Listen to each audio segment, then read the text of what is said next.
Hello, I'm Mario Toneguzzi, and this is Taking Care of Business. Joining me today is Mark Milke, who is an author based in Calgary, and author of the recent book, The Victim Cult. Thanks for joining us today, Mark. Thanks for having me on, Mario. Well, let's talk about the book and what it's about, and just give me an overview. Sure. Well, if you want to know why some people, neighborhoods, communities, societies, even nations survive and thrive, and why some don't, I think it has a lot to do with what I'd call the victim cult, the name of the book, which is that if you continually obsess over past wrongs or grievances, imagined or sometimes real, you can really set yourself up for a fall. And in the Canadian context, the observation of this actually came, probably since I was a kid. I grew up in Kelowna, so I lived across the lake from the West Bank First Nation. For as long as I can remember, they've been pretty successful. And not because wrongs weren't done to Indigenous people in Canada, they were, but because the West Bank First Nation had leadership that moved them ahead, took advantage of the opportunities. They happened to be located in the Sun Belt, and moved ahead on those opportunities. And so, decades later, you don't see any difference between the West Bank First Nation and the surrounding communities. And there are other First Nations in the Sun Belt that haven't taken advantage of those opportunities. So I noticed a difference growing up between those sorts of First Nations, for example, and I've done policy work now for 20 years, so the same observations arise. Ellis Ross, who you probably know, the Haisla First Nation on the coast of British Columbia, former chief elected councillor there, really got that First Nation from poverty to prosperity through working with LNG companies. So there was something about people who acknowledge the past, but were careful not to dwell on it. And so that's what I go into in the victim cult, is those stories of sometimes people, sometimes communities, sometimes entire countries in history that succeed or fail, in part because of this obsession or not with the past.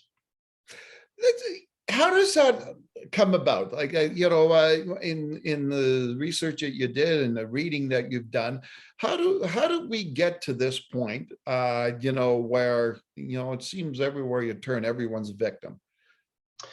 Yeah, I think it might be endemic to human nature. One of the things I do in the victim cult, I start with the story of Adam and Eve, and actually Cain and Abel, right? Yeah. So, this is a narrative, this is a creation narrative, but nonetheless, it provides some insight into human nature. If you know the story of the Garden of Eden, yeah, and God says, "Don't pick the fruit," Adam and Eve. Eve picks the fruit. God says to Adam, "What have you done?" Adam says, "Well, blame Eve." And Eve blames the snake, right? Their sons later on in the same Genesis account do the same thing, where Cain and Abel offers sacrifices to God. God rejects Cain's because it's meat, because it's vegetables, and no disrespect meant here to anyone, but he accepts Abel's because it's meat, rejects Cain's because it's vegetables. I guess God's not a vegetarian. In any event, but Cain becomes mad. And if you know the story, if you know your Sunday school lessons, if you have that history, you will know what happens next. And tragically, Cain gets mad and upset. And rather than, maybe have an argument with God like other Old Testament characters do, Cain murders his own brother Abel because he blames him.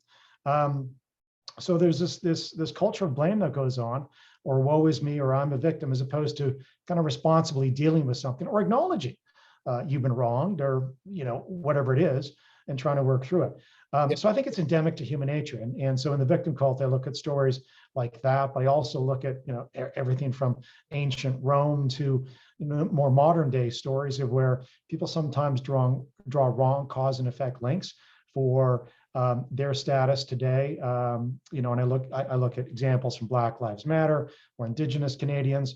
Or, I have a bit on Donald Trump, where in 2016 and 2020, he claims to be a victim. And yet this guy's a self-proclaimed billionaire that didn't exactly grow up poor. And yet Donald Trump thinks of himself as a victim. So I've got stories like that in the victim cult. Do you think it's accelerated in the last few years? And if so, why? I think so. And I think one of the reasons is, again, look, I'm a history buff. I love history, and there's lots of history in the victim cult. Yeah. I think we can learn from history, but I think one has to be careful to learn the right history, or learn the right lessons from history. And I think what's happened, Mario, is that, think about what's available today. Like 40 years ago, if an event arose and a newspaper covered it, you've got a newspaper background. If an event arose and a newspaper wanted to keep it alive, so to speak, it has to be fresh material every day. And so the New York Times or other media outlets in the early 1970s, Watergate, well, they can report on it day after day after day because there are new angles to it. But that's in an age before the internet. Now in the internet, you can read something about 50 years ago, 500 years ago, 1,000 years ago. And if somebody's a good storyteller, it almost seems like it's relevant today. And then people make wrong cause and effect links. Let me give you one clear example. The Black economist, American economist, Thomas Sowell, talks about the decline of educational scores in the Black community, and specifically in Washington, D.C., in 2 Black schools. Apparently, in the late 1800s, there were 2 Black schools, 1 white school. They were divided by race at that point. And Thomas Sowell talks about how, until the 1950s, the 2 Black schools beat the white schools in terms of scores. Now, they declined by the 1950s. And some people blame the decline on racism or slavery. And Sowell says, no. Look, slavery, ended in 1865, and these schools were successful for almost a century. And so he blames a decline in educational standards. But if you only read, say, accounts of slavery, you might say, well, that's why Black Americans in Washington, D.C. in a school are the way they are in the 1950s or 2021. Thomas Sowell, who himself grew up in the South and then Harlem, says, no, it has to do with declining educational standards. So the problem is you can take an event out of history and use it to kind of pound on today or attack the present. And so I think social media has made it very easy to do that. So I think a lot of people draw wrong cause and effect links. And you're right. I kind of chuckled inwardly when you talked about the media and newspapers. And, I recall, the stories that, in my past life that we had to do, when this, for example, well, property taxes are going up in Renfrew. Well, what's the natural story there? Well, let's get some old people who are impacted by this and tell a tale of woe, right? It's funny because that whole nature, I've been around a long time, but I'd be curious to see how the media responded and did stories like that back 40 years ago, say. Well, if it leads, it bleeds, right? That was always the the newspaper or media motto. Yeah. And again, the problem is you can draw some wrong cause and effect links. And there are some terrific stories and examples of people who succeeded despite the odds, right? Because nothing I do in the victim cult, I don't try and downplay actual tragedy. I also talk about fake victims, from Donald Trump to American college kids at Yale who think they're hard done by. But I try and also point out that there are some positive examples and also proper cause and effect links. So a couple of examples. I compared Indigenous Canadians, young adults between the ages of 25 and 34.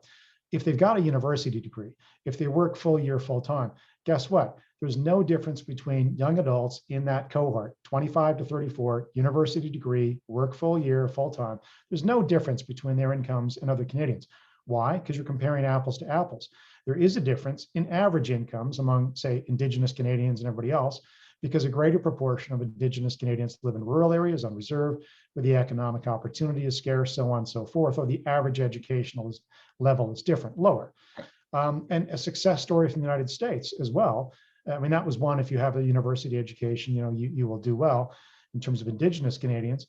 In the United States, what was really interesting was I did research for 2 chapters on the early, what I call the Pacific class, early Chinese arrivals to the United States and to Canada, and Japanese arrivals. If you look at what happened after 1850, when the first Chinese arrived to the United States West Coast, there is some initial welcoming and then lots of discrimination.